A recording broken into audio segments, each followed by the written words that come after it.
तो hello everyone, welcome back to my channel Sunita Sharma. मन की बातें मन के काम। तो आज मैं फिर आ गई हूँ मन की बात करने के लिए आपके साथ। और मन की बात में आज लेकर आई हूँ, थंबनेल देखकर तो आप समझ गए होंगे, मिली है सब यूट्यूब की सबसे खतरनाक महिला से। तो यूट्यूब की सबसे खतरनाक महिला के बारे में आज बात करने वाली हूँ। बड़ी ही खतरनाक महिला है, इससे बच के रहिएगा। आप कहीं इसकी निगाह आप पर पड़ गई तो आप भी हो सकते हैं बर्बाद। तो ये तो था मजाक मेरा, ये मैं मजाक कर रही हूँ। तो मैं बात करने वाली हूँ प्यारी सी मंजू के बारे में। अगर आप अभी तक मेरा चैनल सब्सक्राइब नहीं किया तो कर लीजिएगा, वीडियो को लाइक कमेंट शेयर जरूर कीजिएगा, और वीडियो पसंद आता है तो शेयर भी कीजिएगा। तो मैं बात कर रही हूँ मंजू के बारे में। ये मजाक था पहले, अब मैं बात करूंगी सीरियस। मैं मंजू के बारे में बात करने वाली हूँ, मंजू 1.1 के बारे में। मंजू 1.1 के बारे में बात करूंगी कि कौन है मंजू 1.1, कितना तेज तर्रार है, क्या है ये, कौन है ये बंदी जो लगातार बोली जाती है, बोली जा रही है। हर सुबह शाम जितने टाइम मन करता है वीडियो आता जाता है, और वीडियो यूं आता है, यूं शू करके चलता है इनका वीडियो। तो मैं बात करूंगी मंजू 1.1 के बारे में। बहुत ही स्वीट महिला है ये। जितनी यूट्यूब पे दिखती है डरावनी, उतनी डरावनी है नहीं ये, बहुत स्वीट है ये।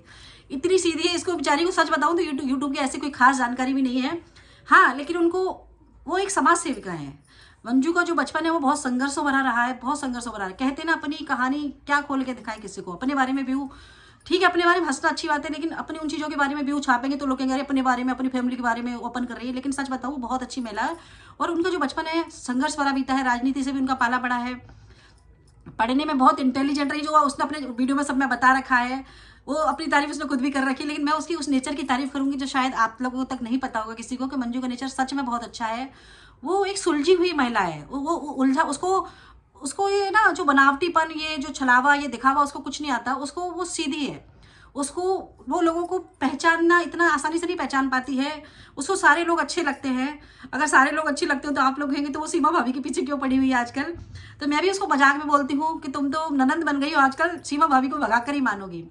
तो सच पूछा जाए तो मंजू 1.1 का जो संघर्ष भरा जीवन रहा है, बहुत संघर्ष भरा बचपन रहा है। पढ़ने में बहुत इंटेलिजेंट रही है। एक दरोगा हस्बैंड रहे उनके, हस्बैंड रिटायर हो गए, उनके दरोगा की वाइफ रही है, पुलिस लाइन में रही है वो।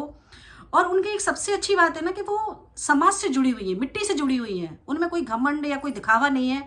वो मिट्टी से जुड़ी हुई महिला है। तो देखिए, जो मिट्टी से जुड़े लोग होते हैं आसपास में, ना किसी के साथ गलत करते हैं और ना वो अपने साथ गलत होने देते हैं। मंजू के साथ अच्छी चीज़ है कि ना वो किसी के साथ गलत नहीं करती, और वो अपने साथ भी गलत नहीं होने देती कि भाई कोई भी आएगा मंजू को कुछ भी बोल देगा, निकल लेगा, ऐसा भी नहीं है।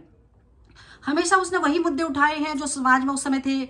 सबसे पहला उसने जो मुद्दा उठाया था वो आरती और मनु वाला मुद्दा उठाया था, वो भी जेन्युइन था, आप लोगों तक सबको पता है।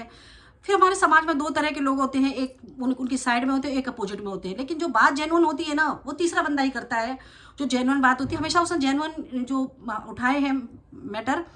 उसके बाद उन्होंने जैसे शिवम और पिंकी का मैटर उठाया था, वो भी जायज़ था। आप लोगों को पता है शिवम और पिंकी का मैटर कितना था। एक नाबालिग लड़के की, एक बालिग लड़की ने इतना मतलब अपने प्रेम जाल में फंसाकर शादी कर ली। लड़का मात्र बहुत कम उम्र का था, 17-18 साल की, लड़की 25-26 साल की थी। और फेसबुक का प्यार था वो।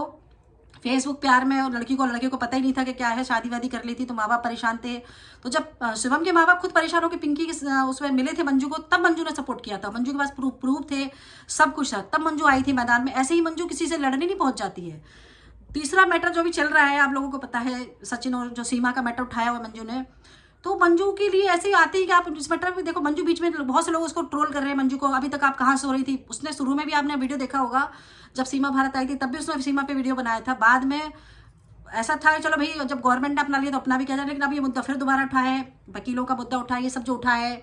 तो उसने सिर्फ इतनी सलाह दी थी, जब लाइव करती है तो सब मुद्दे लाइव में खुल के बोलती है। वो जब खुल के बोलती है तो उसी लाइव में किसी ने आके उसको बोला था आप इस मैटर पे क्यों नहीं बोलती, तब उसने ये बोला था कि भाई मैं उन्हीं मुद्दों पे बोलती हूँ जो जेन्युइन होते हैं, जहाँ कोर्ट कचहरी के द्वारा होते हैं। तो इस चीज़ों में वो अच्छी सलाह देती है, अच्छी सलाहकार भी है, वो अच्छी सलाह देती है। नेचर वाइज वो बहुत अच्छी है, इसीलिए वो सीमा के मुद्दे पर खुल के बोल पाती है। वो डरती किसी से भी नहीं है। वो बेधड़क महिला, वो डरती नहीं किसी से भी। लोग आके उसको डरा जाएंगे, इस टाइप की वो नहीं है कि कोई भी आके उसको डरा जाएगा। तो उस टाइप की नहीं है, वो डरती किसी से भी नहीं है। लेकिन ऐसा भी नहीं है कि वो डरावनी है, वो डरती नहीं है, लेकिन प्यारी बहुत है, सॉफ्ट है नेचर वाइज। हंसती है तो खुल के हंसती है। मैं भाई जब मंजू से बात करती हूँ तो मैं खुद हैरान होती हूँ कि ये बाहर अंदर की, ऐसी कहते हैं ना, दो तरह के लोग होते हैं। वो ऐसी दिखती है डरावनी, लेकिन है बहुत अच्छी, बहुत अच्छा नेचर वाइज भी बहुत अच्छी है। और जिम्मेदारी पूरी उठाती है, घर का पूरा काम करती है। मुझे लगता है उसके भाई आसपास जहाँ रहती, भाई भी नहीं मिलती है, तो घर के सारे काम करती है, दुकान भी संभालती है।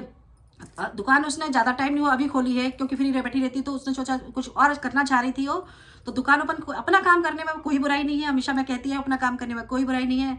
तो मंजू ने भी दुकान खोली, अपने बेटियां बेटे घर का सारा काम, बच्चों को देखना, पति को देखना, और समाज सेविका है तो समाज में कहीं जाना आना पड़ जाए वो भी सब करती है। वो कोई बुला रहा है वहाँ पे भी जाती है, सबके लिए खड़ी रहती है वो। यानी सीमा भाभी अगर उसको पहले अपनी तरफ से अप्रोच करती कि मेरी मदद कीजिए दीदी, तो शायद वो सीमा की मदद कर देती और उसको ये समझा देती कि तुम्हारे तौर तरीके गलत हैं, तुम पहले तौर तरीके अपने सुधारो, द्वारा पाकिस्तान मतलब अच्छी सलाह दे देती अगर सीमा पहले मदद मांगती तो मैं तो उसको चिढ़ाती रहती हूँ कि तुम तो भाभी नंद बन गई हो, अपनी भाभी को निकाल कर ही दम लोगी। तो मैं मंजू के बारे में सिर्फ इतना ही कहूँगी, नेचर वाइज बहुत सॉफ्ट है, बहुत अच्छी है वो। ये सारी चीज़ें व्यू के लिए नहीं, उसको व्यू के लिए जरूरत नहीं है, उसको तो मैं बता रही हूँ, उसको गुजारी बेचारी को कुछ पता ही नहीं था ऐसा कुछ। वो जो बनाती है, जो खुलकर बोलती है, आप मंजू की शुरू से वीडियो देखेंगे, मैं शुरू से उसके वीडियो देख रहे हैं, उसका कॉन्फिडेंस लेवल तगड़ा है, कॉन्फिडेंस लेवल बहुत तगड़ा है। वो हर किसी के लिए खड़ी रहती है। अगर आप उसको, मैं इसको भी अभी फोन लगा दूँ, मुझे दिल्ली में हूँ, मुझे ये बात है, तो अभी आ जाओ, तो आ जाएगी वो, उतनी अच्छी है वो। मतलब वो किसी के लिए कोई मना नहीं करती, हमेशा हर मुद्दे पर खुल के बोलती है। हम जैसे तो लोग थोड़ा डर भी जाए, वो डरती किसी से नहीं है, बेधड़क है और सपोर्टिव भी बहुत है, हर चीज़ को खुलकर बोलना है उसकी आदत है, अच्छे से नेचर वाइज बहुत अच्छी है। तो मैं हंसती हूँ कभी कभी कि तू दिखती क्या है और क्या है। तो कुल मिला के मंजू के बारे में ये कहूँगी, Manju dear love you always, ऐसे ही लगी रहो और खूब आगे बढ़ो, हम तुम्हारे साथ हैं।